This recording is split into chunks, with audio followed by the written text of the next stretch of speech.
Video number 110 from MythoReligio series book 4. Dragons or Dinosaurs, Part 5. Epilogue 2. Is Earth prehistorical timeline correct? Dear fellow truth seekers, this video is the second part of the epilogue of MythoReligio book number 4, where I discussed about the unanswered mysteries on the history of our planet. Kindly watch playlist MythoReligio book 4 for the complete topics at hand. Timeline of Earth prehistory. Today, conventionally we are taught about the Earth prehistory as follows. The Earth is billion years old, i.e. 4.54 billion years. Then, from a single-celled amoeba, all kinds of diverse animals evolved from it. Then dinosaurs ruled the planet and they were extinct at circa 65 million years ago. Then, ape-like hominids evolved from or shared common ancestors as apes. And finally, modern human, i.e. Homo sapiens, evolved at circa 200,000 or maximum 300 years ago on our planet. And we are now at the peak of our evolution thus far. Kindly watch video number 53 until 73 for the complete explanation of this topic, the playlist of MythoReligio book 3 History of Science. Then, from video number 74 until 91, I have shared some information concerning mysterious ancient artifacts, as well as ancient megalithic constructions around the world that seem incongruent with the capabilities of the supposedly primitive ancestors of ours. That leads several authors to propose the possibility of our ancestors originating from another planet, i.e. intelligent aliens. Then, from video number 91 until 97, I shared some ancient artifacts that seem to prove that our supposedly primitive ancestors had the ability to navigate the skies. From video number 92 until 102, I shared all the information I could gather about the diverse theories proposing our ancestors originating from the legendary sunken paradise of Atlantis, Lemuria, and or Mu. From video number 103 until 105, I shared some information concerning forbidden archaeology that seems to prove that civilized humans have existed on our planet much longer than what historians have been telling us. Finally, in video number 106 until 108, I have shared some possible proof that what we call dinosaurs today might be the same creature as what our ancestors called dragons in the past.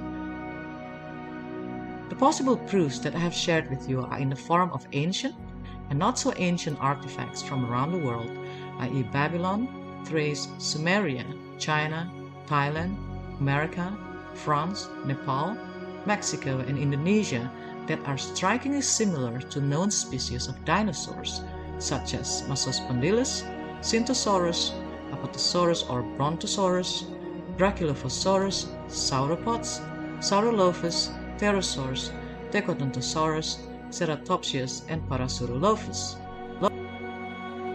The fact that our ancestors could make artifacts that are eerily similar to various known species of dinosaurs is of course surprising, because according to conventional paleontologists, all dinosaurs already extinct from the Earth at circa 65 million years ago. There are many more artifacts from many nations in the world which curiously look like dinosaurs. Yes, surely some of them are hoaxes, for example the Ica stones, or probably simply wishful visual imagination, for example the Angkor Wat's Stegosaurus. But the ones I have presented in my previous videos are the ones that are most difficult to categorize as hoaxes. The Sirius on the Gate of Ishtar of Babylon, for example, could not be a hoax. You can visit the reconstructed gate in a museum in Berlin. The same goes for the dragon or naga on the temple in Nepal. Personally, I believe most of the images of the artifacts that I have shared in those videos are real, because almost all, if not all, the nations who have artifacts similar to dinosaurs do have tales of dragons. And it is a fact that dinosaurs did exist in every continent of the world. So if the depictions are showing dragons that look like certain species of dinosaurs, then most likely they are one and the same. Now, the reason why it is hard to believe that dinosaurs and dragons are the same, obviously it is because of the timeline. As mentioned before, scientists told us that dinosaurs extinct at circa 65 million years ago, and modern human, i.e. Homo sapiens, only appeared circa 200,000 or maximum 300,000 years ago. Meanwhile, most of these artifacts are only several hundred or thousand years old. So, how do we reconcile all these dates? In my opinion, these are the possible explanations. Most dinosaurs extinct million years ago, but some still survived until several hundred years ago. And humans already existed much longer than what is told by evolution theory, and they did coexist with dinosaurs. There might even be a few exceptions, meaning some of the dinosaurs actually still exist very recently or even still today. Here are two examples that we know of so far. The Loch Ness Monster. The following is an extracted information from an article by CBS News by Tori B. Powell in August 13, 2022. The plesiosaur, an aquatic dinosaur once thought to exclusively reside in salt water, is now believed to have spent much of its time in fresh water, according to a new study. The discovery is likely to fuel believers of the Loch Ness Monster on their pursuit of proving the legend is real, as some claim Nessie was a descendant of the plesiosaur. Some believers of the centuries-old Loch Ness Monster folktale say the creature was last seen alive in a Loch Ness freshwater body of water in the Scottish Highlands. But some scientists doubt that an ancient dinosaur could have survived in the loch's dark and frigid water, as it was formed only 10,000 years ago during the Ice Age. The recent fossil discovery also suggests that the last plesiosaurs went extinct around the same time as the rest of the dinosaurs, 65 or 66 million years ago, which contradicts claim from some Loch Ness Monster's believers who say the creature was last seen alive as recent as 1975. Nonetheless, the study's paleontologist said the possibility of the so-called Loch Ness Monster being related to plesiosaur is plausible. The Komodo dragons. On a small 22-mile-long island among thousands of Indonesian isles lives the largest living lizard in the world. These giant lizards are called the Komodo dragons. Yes, these creatures are even called dragons. The name came after the island on which it was discovered, i.e. the Komodo Island. These wild dragons typically weigh about 154 pounds or 70 kilograms, but the largest verified specimen reached a length of 10.3 feet or 3.13 meters and weighed 366 pounds or 166 kilograms. According to scientists, although the Komodo resembles dinosaurs, it is not a direct descendant of the dinosaurs. They do, however, share a common ancestor from some 300 million years ago. I found this explanation quite confusing, don't you think? This is exactly the same language scientists use when they try to explain about the theory of evolution, i.e., humans sharing common ancestors as apes. What does that mean exactly? Theory of evolution. Although conventional science do not have satisfactory explanation concerning all the topics that I've shared with you in this channel so far, it insists on using the theory of evolution in order to explain the origin, history, and the age of the human race. While until today there are still so many missing links in this theory. Many evolutionist scientists themselves are frustrated trying to find the missing links. In my third book of this MythoReligio series, Scientific History of the World, or video number 53 till 73, I shared many quotes from scientists concerning this matter. Allow me to share some of the quotes one more time. According to the theory of evolution, speciation, that is a process where a species evolved into another species, happens because of 1. Natural selection. What is natural selection? To put it in a very simplistic way, it is survival of the fittest. 2. Mutations. Mutations are changes in the structure of a gene resulting in a variant form which may be transmitted to the next generation. Now, do we have proof that natural selection and mutation do cause speciation? This is what prominent evolutionist and paleontologist Colin Peterson said concerning natural selection. No one has ever got near it, and most of the current argument in neo-Darwinism is about this question. Colin Peterson of the British Museum of Natural History in London, BBC interview 1982. And this is what the Israeli biophysicist and author of Not by Chance, Professor Lee Spatner said concerning mutation. The mutations needed for macroevolution have never been observed. No random mutations that could represent the mutations required by neo-Darwinian theory that have been examined on the molecular level have added any information. The question I address is, are the mutations that have been observed the kind the theory needs for support? The answer turns out to be no. Lee Spatner/Edward Max dialogue continuing an exchange with Dr. Edward E. Max published in 2001. Wow, surprising, isn't it? So why do evolutionists insist on the validity of this theory if they can't even find the proof of speciation? Apparently, it is based on faith or belief alone. The famous British paleontologist Lord Solly Zuckerman advanced an interesting concept of the spectrum of the sciences, ranging from those he considered scientific to those he considered unscientific. According to Zuckerman's spectrum, the most scientific, that is, depending on concrete data fields, are chemistry and physics. After them come the biological sciences and then the social sciences. Zuckerman explains his reasoning as follows.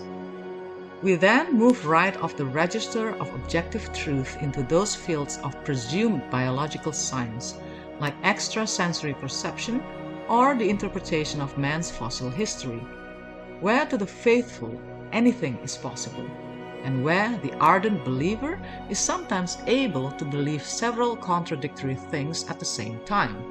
Solly Zuckerman, Beyond the Ivory Tower, New York. Toplinger Publications, 1970, page 1. According to the theory of evolution, humans, i.e. Homo sapiens, evolved or shared common ancestors with apes. Do we have proof of that? This is what the Welsh evolutionary anthropology author Elaine Morgan wrote concerning the evolution of humans. Four of the most outstanding mysteries about humans are: 1. Why do they walk on two legs? 2. Why have they lost their fur? 3. Why have they developed such large brains? 4. Why did they learn to speak? The orthodox answers to these questions are: 1. We do not yet know. 2. We do not yet know. 3. We do not yet know. And 4. We do not yet know. The list of questions could be considerably lengthened without affecting the monotony of the answers. Elaine Morgan, The Scars of Evolution, New York. Oxford University Press, 1994, page 5. Wow, right? Age of the Earth. Finally, in my last video, number 109, I have shared with you how scientists determine the age of the Earth of 4.54 billion years old using, among others, the following three methods: annual layerings, geologic rates, and radiometric dating. Today we rely heavily on science in order to unravel the mysteries of the universe that we live in. But is science always right?